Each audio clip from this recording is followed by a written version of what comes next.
On the news at 1, the Nigerian Labour Congress and Trade Union Congress suspend planned nationwide strike. FCT Emergency Management Agency meets with partners to strategize on flood mitigation and response. Plus, FCTA sensitizes staff on suicide prevention and awareness.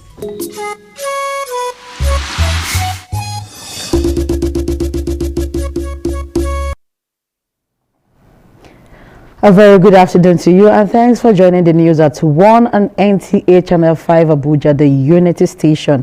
My name is Aisha Oba Ali. Let's begin with industrial action matters.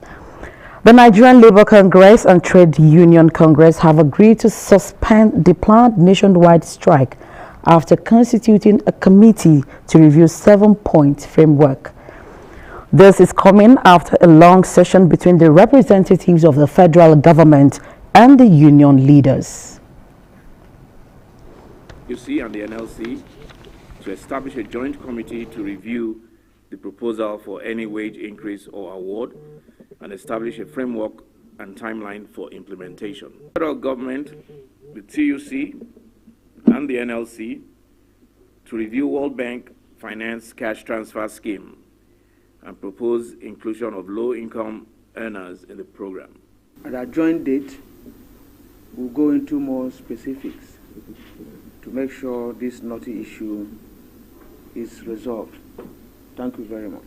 All we want to encourage government is to take this seriously, because this government is just coming in. This may be the first agreement that is being signed by this government that was inaugurated on May 29 by President Tinubu's administration. So I want us to commit to get these issues resolved as soon as possible.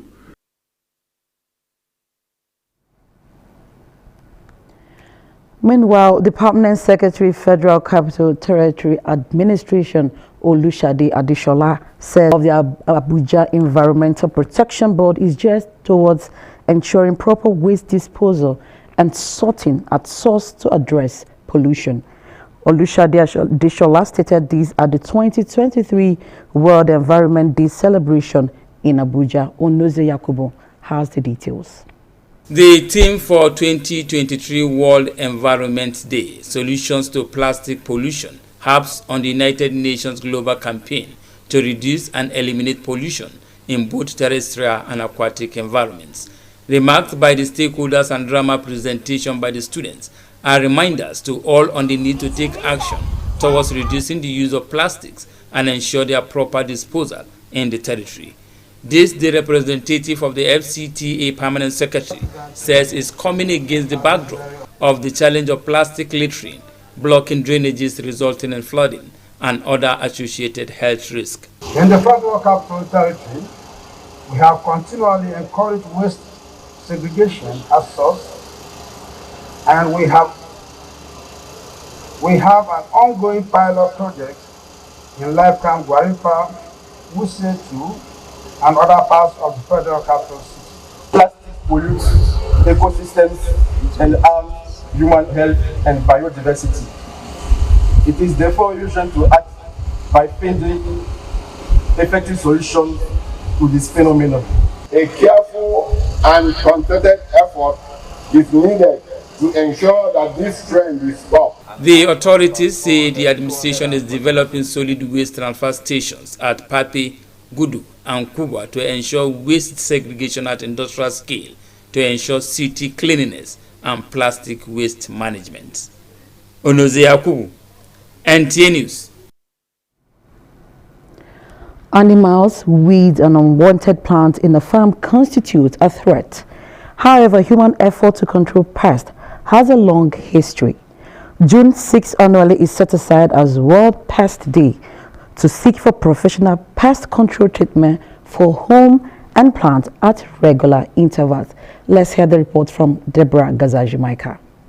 How pests undermine agricultural produce has remained a challenge. The annual commemoration of World Pest Day aims to increase awareness on pest management and its benefits to maintain the quality of life of people and plants. Live view, force up, glide spring, glide view, go bara. There's many types of herbicides. Then, if there's any insect in that farm, then you can use a Larafos. If you plant like something like okra, beans, vegetables, you can use Larafos. We normally buy the insecticide now to use, because if we don't put that insecticide, the crops where they germinate, they will not grow fine. More container, maybe 800 or so, but now it's from 3,005 and above.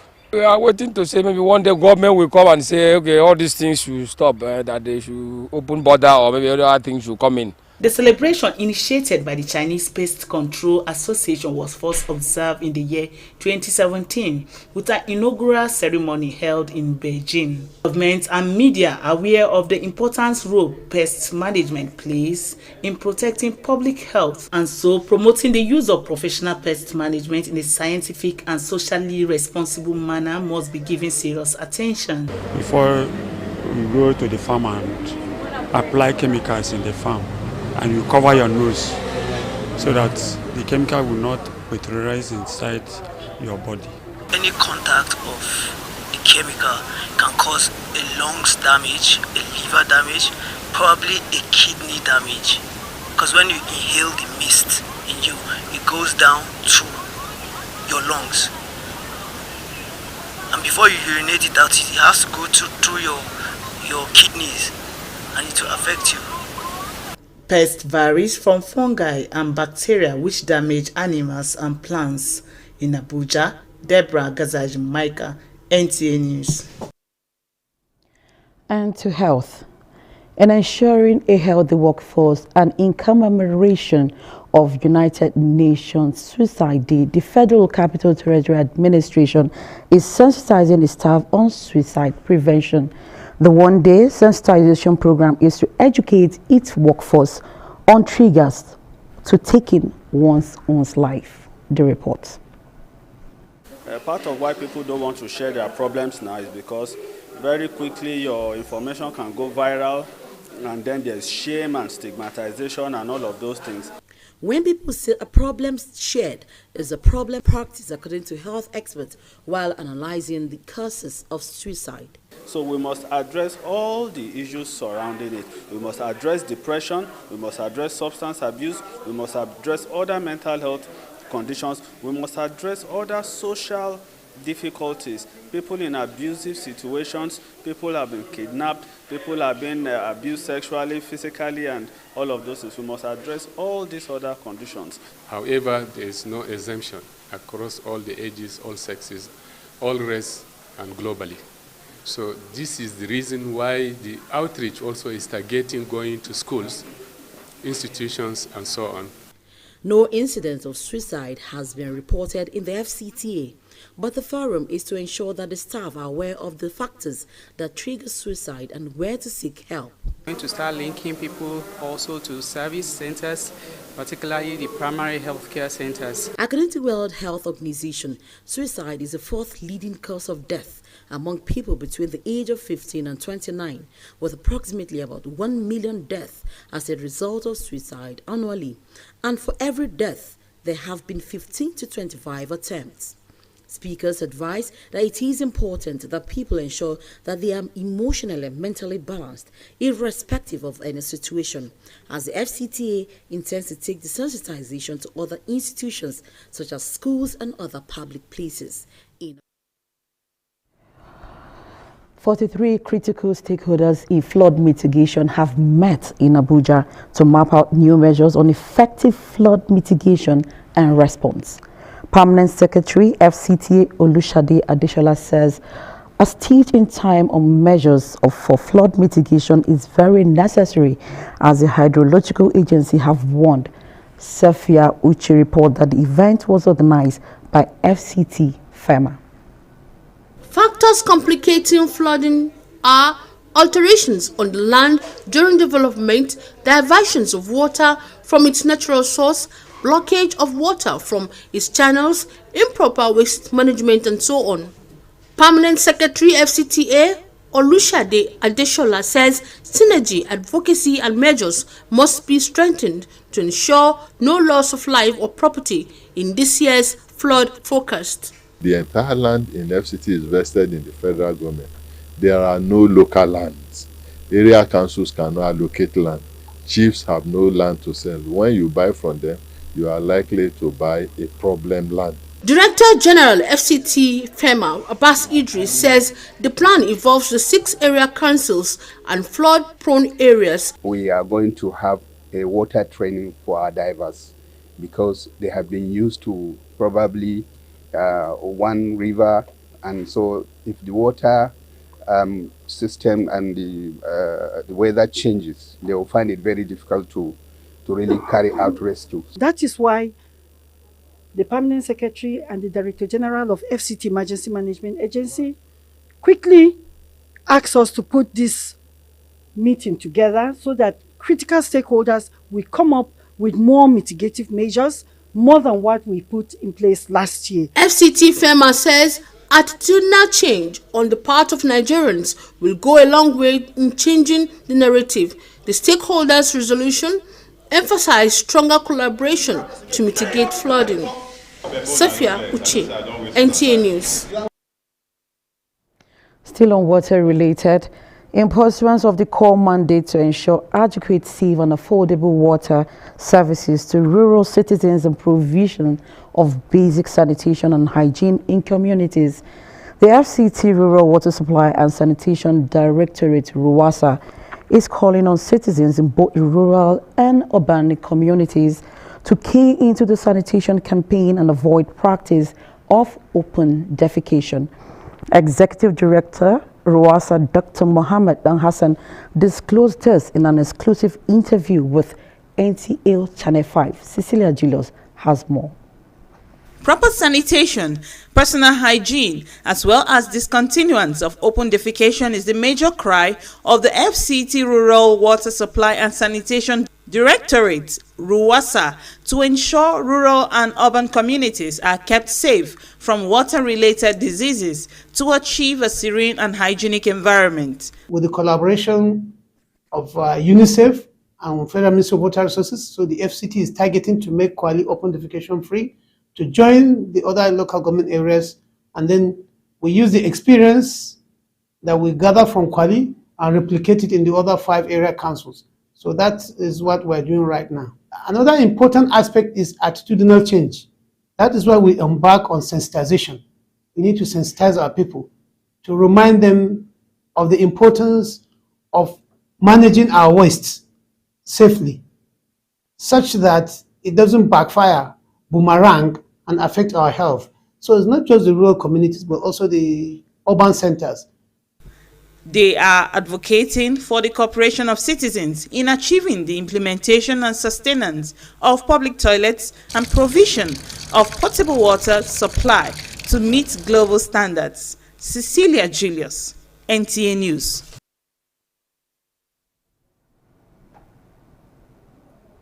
You're still watching the news at 1 on NTA Channel 5 at Abuja, and still to come on the news.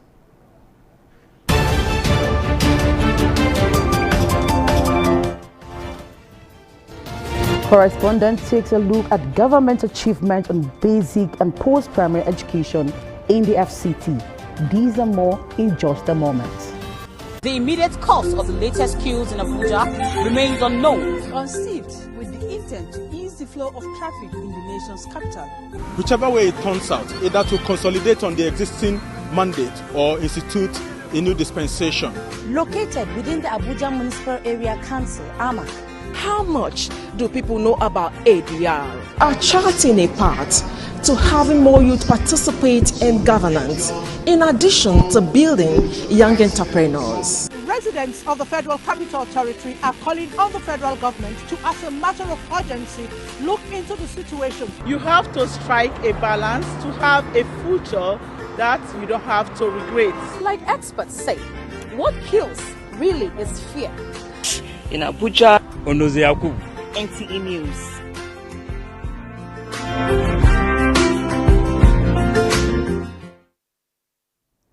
Thanks for staying tuned. And looking at education now, government investment in basic and post-primary education in the Federal Capital Territory has been assured as a matter of priority in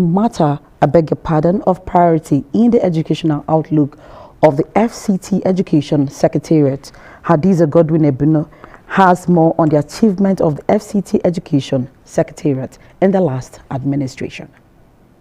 Countdown to the inauguration of the new administration few days ahead, activities of FCT Education Secretariat indicates the renovation of more than 100 schools and more classrooms built within 2017 till date to increase access and comfort. The Secretariat outlines its expanded access to education in rural areas with more schools across villages in the territory, while specifically creating enabling conditions for girl-child education. We actually recorded a lot of successes and achievements in the last year, 2022. And by the grace of God, I will attribute these successes to the dedication and the hard work of our staff, the quality education they must have received in their younger days, and the availability of educational material, instructional materials in our schools. The FCT Universal Basic Education Board and FCT Secondary Education Board say only qualified teachers are employed in FCT schools, and implementing policies for upgrading of the standard of education is the vision and mission of the boards. We ensure that many communities are being given new junior secondary schools. About 21 new junior secondary schools were established in some communities. You will discover that the challenge of senior secondary education in the Federal Capital Territory has to do with the issue of accessibility. We have lots of communities that cannot actually access senior secondary education.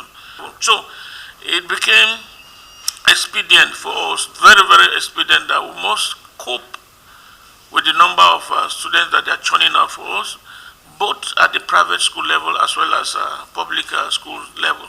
On the path of the FCT Education Resource Center, the center says it conducts all examinations under its mandate and releases results as at when due, while also ensuring that candidates for such examinations are certified and given admissions into FCT schools. All these examinations, especially these three that we have mentioned, the COICA, the science, and the school for the gifted, we have restricted number of students we can accommodate so that we don't flood the place with just numbers. One of the latest innovations deployed by the FCT administration in the territory schools development system is the interplay of technology in the delivery of quality learning and teaching. It is very important, which is why we have the formal and informal education. Because if you go to the formal schools, it teach you things that will better your life. And for the informal education, also people learn. Even mechanics who are doing their vocational activities, they are learning without them going to school. So anyhow, look at it. Without education, we have been in the Stone Age today.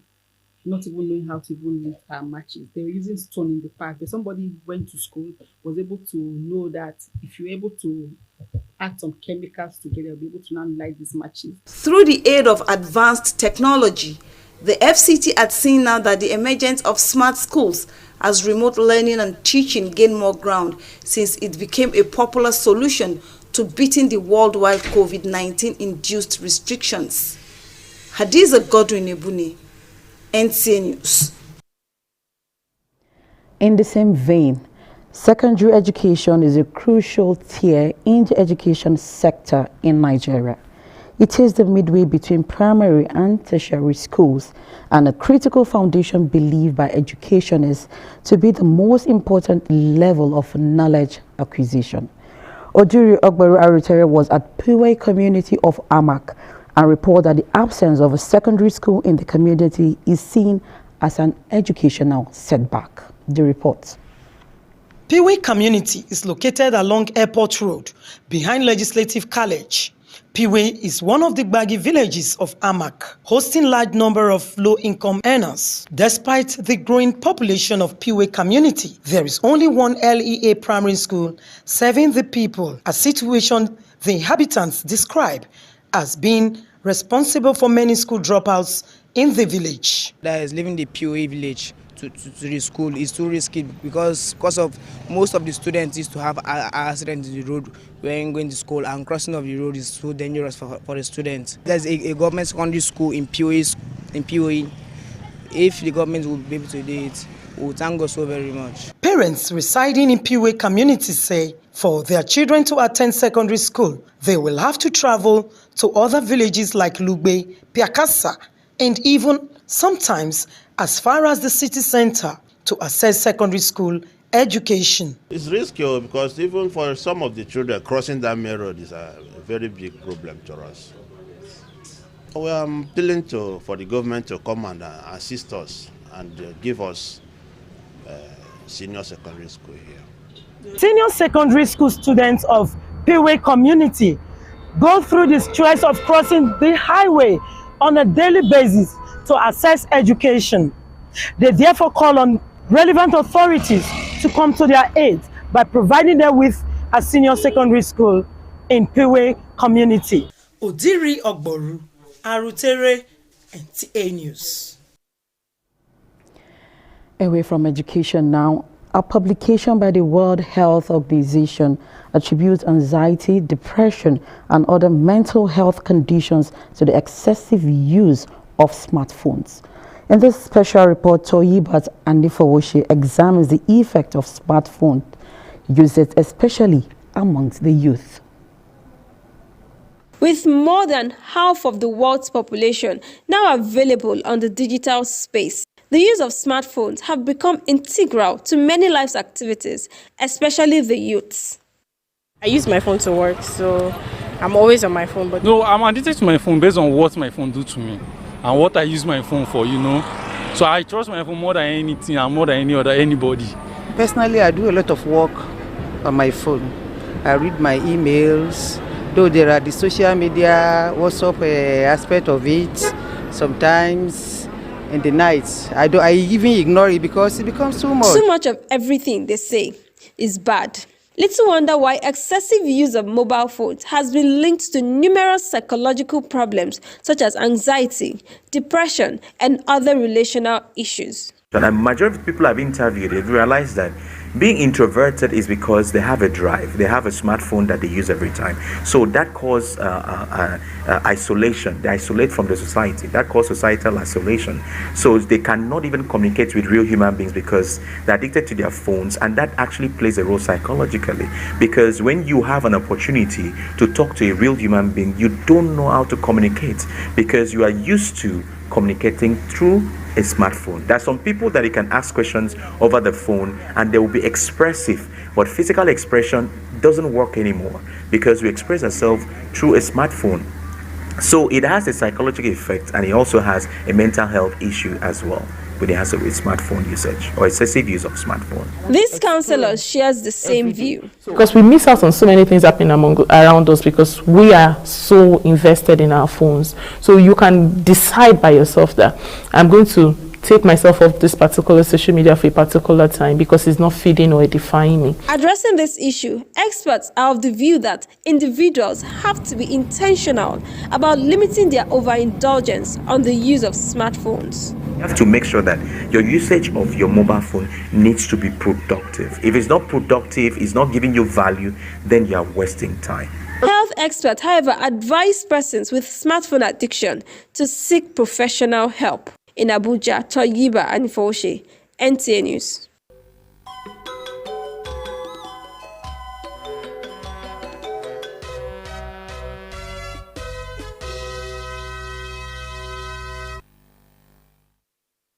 Now let's join our sports desk for Sports Brief. The Nigeria Women's Football League champions Bayelsa Queens are preparing to defend their championship at this year's Nigeria Women's Football League Super 6 event, which kicks off this Tuesday at Stephen Keshi Stadium, Asaba.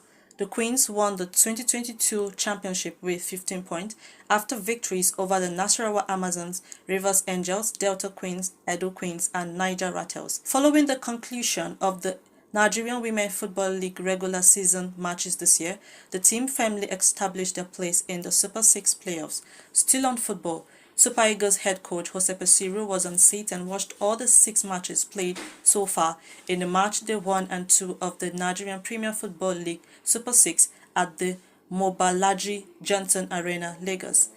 The Nigerian Football Federation has disclosed that Super Eagles camp will open on June 12 in Lagos ahead of the 2024 African Cup of Nations qualifier between Nigeria and the Lone Stars of Sierra Leone.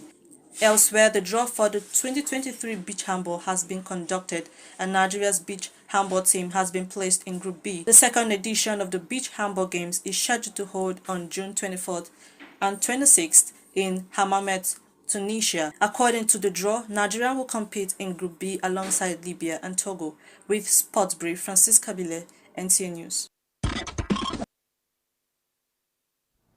And just before we go, a recap of some top stories.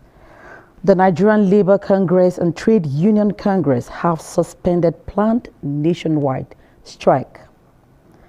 And we also told you 43 critical stakeholders in flood mitigation have met in Abuja to brainstorm on effective flood mitigation and response. And that's how we wrap the news at 1 on NTA Channel 5 Abuja. Please do join us again at 7 for more reports.